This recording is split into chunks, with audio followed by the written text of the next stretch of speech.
Tonight on Ukraine Today, Ukrainian long-range strike say fuel depot in Russia's Komi Republic has been hit. That's almost 2,000 kilometers from the Ukrainian border. Battlefield update. The enemy has thrown up to 100,000 troops into the Donetsk region. Meanwhile, Ukraine's armed forces are advancing in the Kupiansk sector. Trading Ukrainian land, speculations and specifics just 4 days before President Trump meets dictator Putin. Ukraine and Europe's stance, Volodymyr Zelenskyy on the global Russian threat, Friedrich Merz on either a ceasefire or more pressure on Moscow, Kaja Kallas on returning all temporary occupied territories. All that and more right now. Hello, my name is Volodymyr Robchun. Subscribe, hit the like button and let's get to the news. Ukraine's security services drones have struck the Arzamas instrument-making plant in Russia, a facility that produces parts for cruise missiles. Legitimate target. Reports say at least 4 direct hits were recorded. A fuel depot in Russia's Komi Republic was also hit. To help you picture it, Komi is nearly 2,000 kilometers from Ukraine's border. And for reference, it's about 600 kilometers from Ukraine's border to Moscow. Just saying. Ukraine's general staff confirmed a strike on the Saratov oil refinery. The drone attack caused explosions and fire on site. The plant's annual capacity is up to 7 million tons of oil. Ukraine's Air Force carried out a precision strike on an enemy command post in the Kherson region. Around 25 invaders were killed, more than 10 wounded. Intelligence says several high-ranking officers are among the dead. It's exactly because of such Ukrainian hits that the Kremlin has started talking about a ceasefire in the air, which pretty much tells you these strikes hurt. In the past 24 hours alone, Russia lost at least 1,000 troops killed and wounded. That brings the total losses since the full-scale invasion to 1,064,240 soldiers. On top of that, Ukraine's defense forces destroyed 4 Russian tanks, 7 armored vehicles, 37 artillery systems and dozens of other enemy military assets. At the same time, the enemy has deployed up to 100,000 troops to the Donetsk region, likely aiming to seize Pokrovsk. This direction is key for Russia. They are trying to advance and cut the city off from both the southwest and northeast. If captured, it would greatly complicate Ukrainian logistics and serve as a new springboard for further Russian offensives. More on the frontline situation next. Under the pretext of a possible ceasefire, the Russian army is actively moving columns of armored vehicles, tanks and personnel to the front. Judging by the published videos, the occupying forces' equipment is heading toward the Zaporizhzhia and Donetsk regions. According to military experts, it is precisely in these areas that massive assault operations by the Russians may take place in the near future. At present, the degree of implementation is far from, let's say, the planned objectives, thanks to the heroism of our defenders, but then they might say, let's exchange these pieces of territory. We will completely leave the Sumy and Kharkiv regions, and in return, you hand over to us what we have written into our so-called constitution. There are pieces of Donetsk, parts of Donetsk, half of Donetsk that remains there, about 30 to 40%, half of Kherson, half of Zaporizhzhia region. That's the kind of conversation that could take place. The Russian dictator is also putting pressure on Ukraine at the diplomatic level.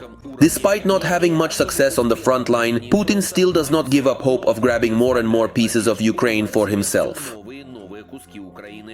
He wants to trade a pause in the war, in the killings, for the legalization of the occupation of our land.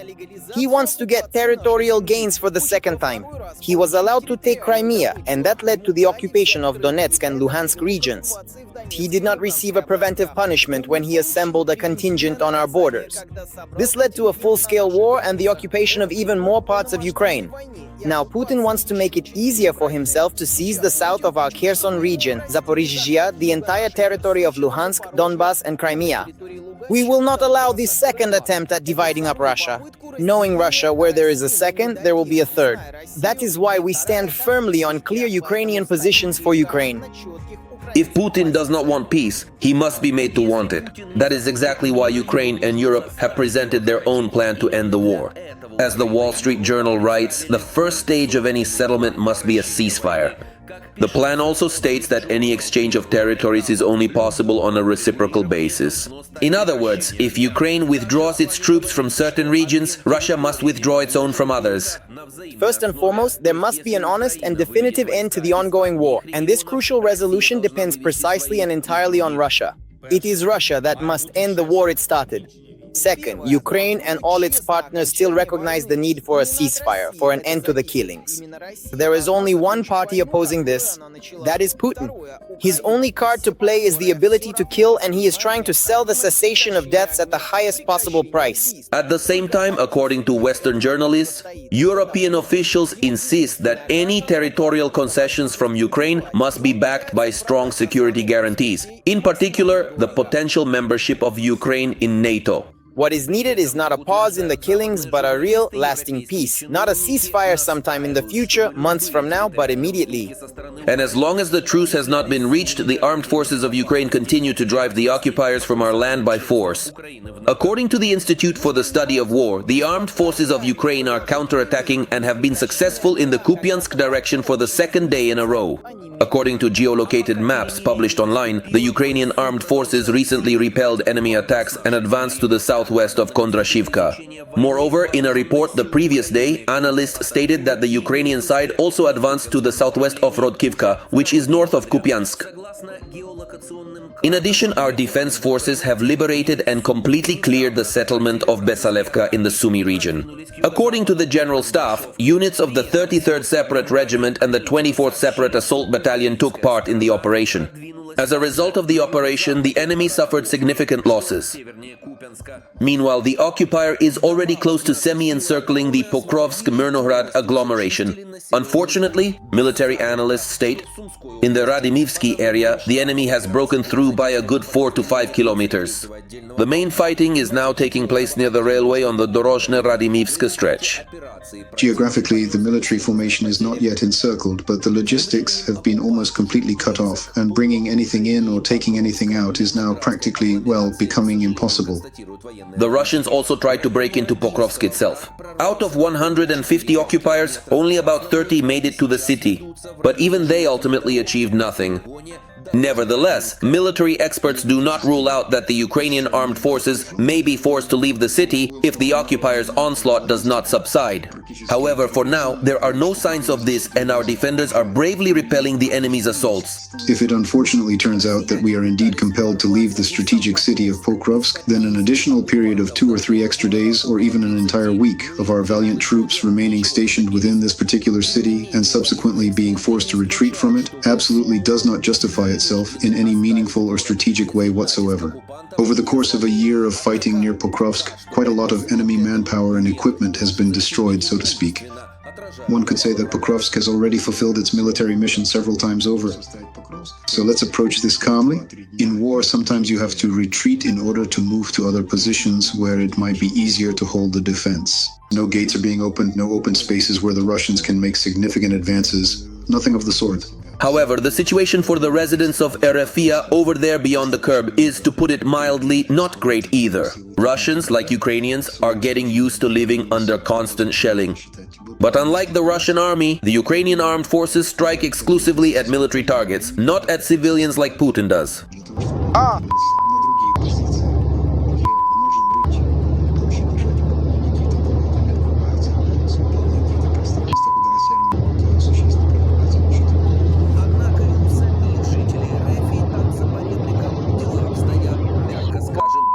Last night, unidentified drones attacked the Saratov region. Russians are widely complaining about explosions and a fire in the regional center near the local oil refinery, which became a legitimate target for the drones. Lord, please help me! What should I do? I'm crying the right way.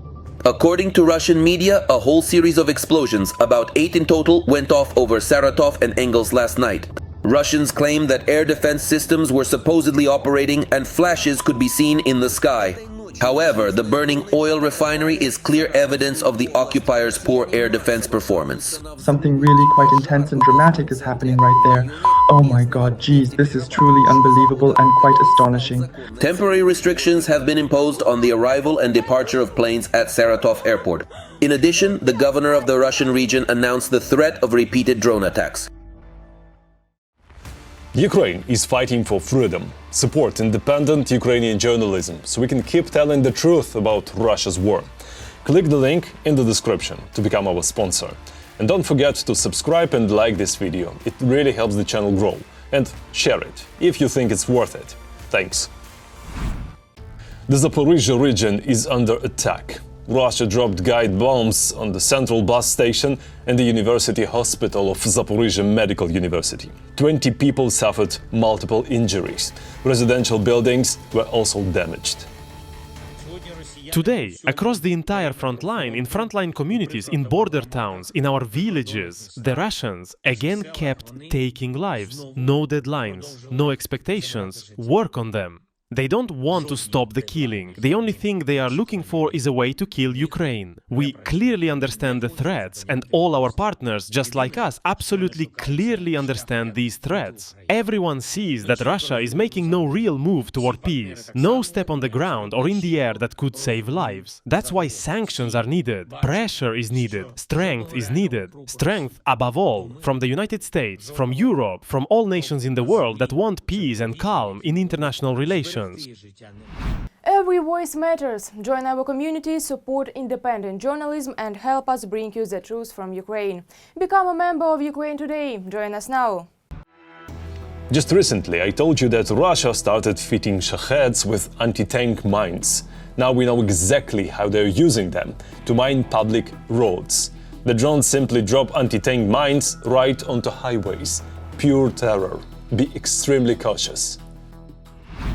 This coming Friday, August 15th, in Alaska, US President Donald Trump will meet Russian dictator Vladimir Putin.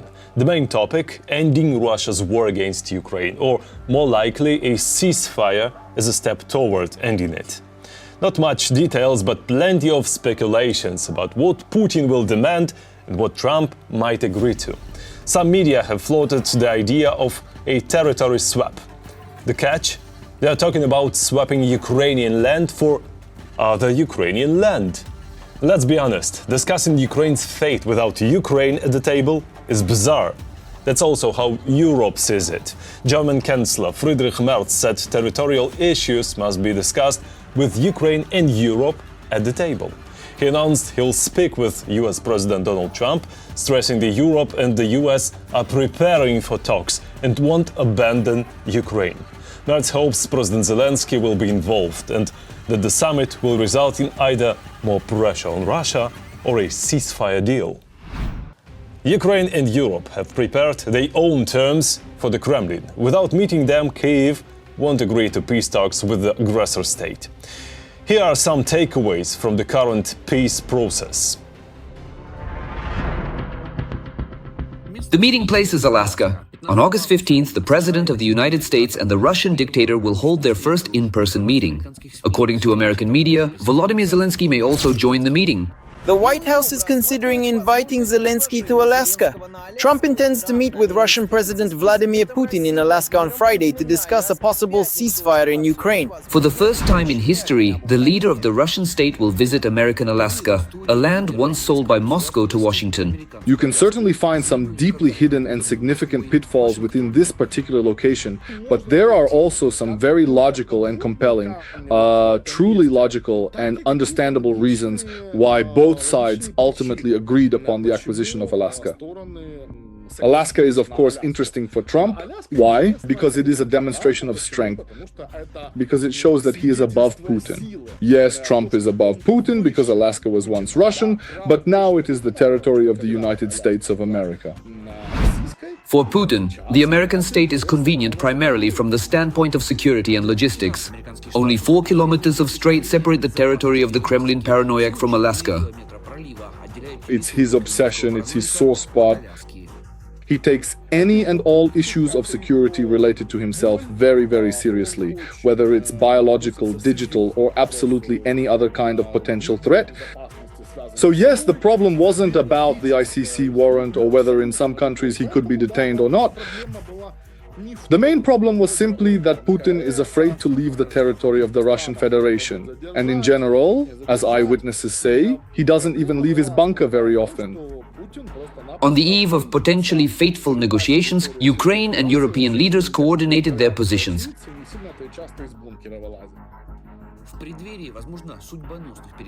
This war needs to end, and Russia must be the one to end it. Russia started this war and is dragging it out, ignoring all deadlines. And that is exactly where the problem lies. The answer to the Ukrainian territorial question is already in the constitution of Ukraine. No one will back down from this, nor will anyone be able to. Ukrainians will not give their land to the occupier. We remain resolute in our support for Ukraine, working in a spirit of unity and building on the work started within the coalition of the willing. The future of Ukraine cannot be decided without the Ukrainians themselves, who have been fighting for their freedom and security for more than 3 years. Following the announcement of the Trump-Putin meeting in Alaska, high-ranking representatives from the US, Ukraine, Britain, and many European countries met in London. American media claim that the meeting led to significant progress toward ending the war. Ukraine and Europe opposed Putin's proposal for a ceasefire. The European powers and Kyiv presented their own plan to end the war after Putin demanded territorial concessions and Trump announced he would meet with the Russian leader next week. In addition to its own peace plan, Europe has presented the US, represented by Vice President J.D. Vance, with red lines that must be taken into account in any negotiations with Russia. We discussed detailed steps on the path to peace. The UK's support for Ukraine remains unwavering and we continue to work towards achieving a just and lasting peace. Ukraine's main red line is no trading of territories, no exchange for empty promises, and no deceitful ceasefire with the Kremlin. The outcome of any agreements must be unshakable security guarantees for Ukraine. Alaska must not become synonymous with Budapest and Minsk. US Ambassador to NATO, Matthew Whitaker, says it's entirely possible that Volodymyr Zelenskyy will take part in the Alaska summit. He also commented on the territory question. No big chunks or, sections are going to be just given that haven't been fought for or earned on the battlefield. But I come back to where I started, which is, we need to, this war to end. We could save thousands of lives with a deal. And I think that by both sides communicating, by President Trump meeting in Alaska on Friday with either one or both of the combatants, I think this is exciting. And I think President Trump's really the only one that could make this happen. US Senator Lindsey Graham also touched on the territory swap idea. He says neither side will achieve total military victory, so they will have to sit down and negotiate. Well, think about East Berlin and West Berlin as a way a conflict can be settled, at least for a period of time. North Korea and South Korea is in a state of truce. There's never been a final settlement.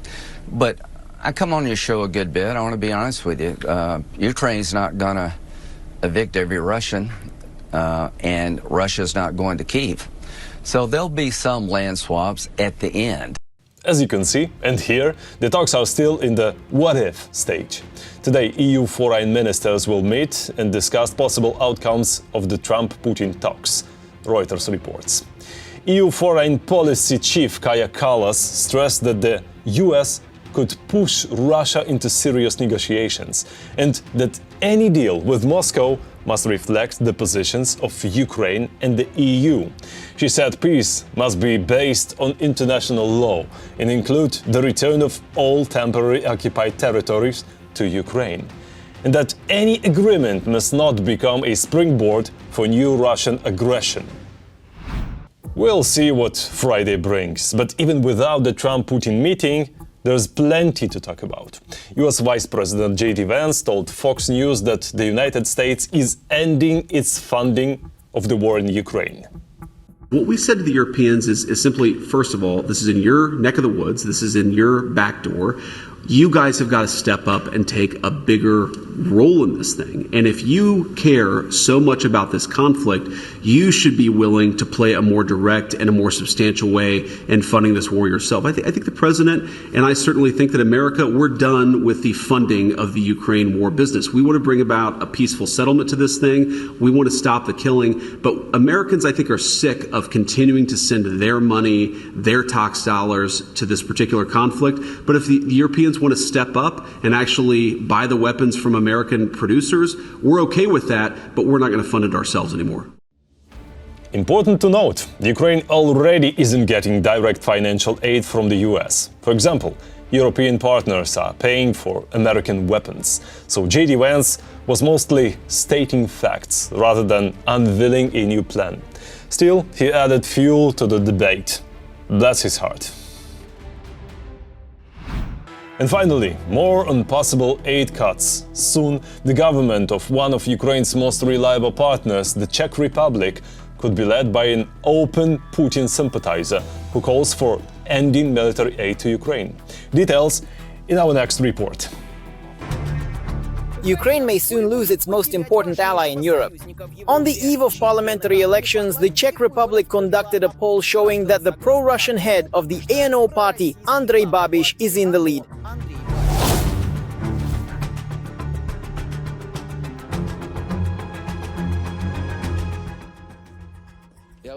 I have already congratulated all the leaders of the political parties that made it into parliament. We hope that they will want to cooperate with us. I think it would be good to form a stable government for our country. Thus, there are already concerns in European capitals that Babiš's return to power could undermine support for Ukraine from other Central European countries and strengthen the positions of Hungarian Prime Minister Viktor Orbán and Slovak Prime Minister Robert Fico, according to the publication. In fact, the founder of the populist ANO party regularly downplays the threat Russia poses to the Czech Republic and wants to push Ukraine toward a quick peace agreement. He also praises Hungarian Prime Minister Viktor Orbán as a role model. At the same time, the current leadership of the Czech Republic is noted for its rather strong support of Ukraine. The country hosts the highest number of Ukrainian refugees per capita. The government also regularly supports initiatives in favor of official Kyiv, allocates financial and military aid packages, and has initiated the creation of a coalition to source ammunition for the Ukrainian armed forces. Analysts believe that all such actions could disappear if Babiš comes to power. Babiš recently stated that a government led by ANO would end the ammunition initiative as well as further deliveries of Czech weapons to Kyiv. He also rejects the increase in defense spending that was just agreed upon in NATO and questions the obligation to provide assistance under Article 5 of the alliance. Despite this position, Babiš's party does not have enough mandates in parliament to single-handedly determine the fate of the Czech Republic. According to polls, its rating is around 30%, which is not enough for a majority. And this is where things get most interesting, experts say. After all, the key factor in the foreign policy course will be who ANO forms a coalition with. ANO's motto is no empty talk, since the party's voters prefer a more authoritarian style of governance. The likely scenario for Babiš is that his party will only achieve a parliamentary majority together with the far-right SPD of Tomio Okamura, who are Putin supporters. The SPD is demanding referendums on the Czech Republic's exit from the EU and NATO. Moreover, there are pro-Russian candidates on its lists who spread Kremlin propaganda.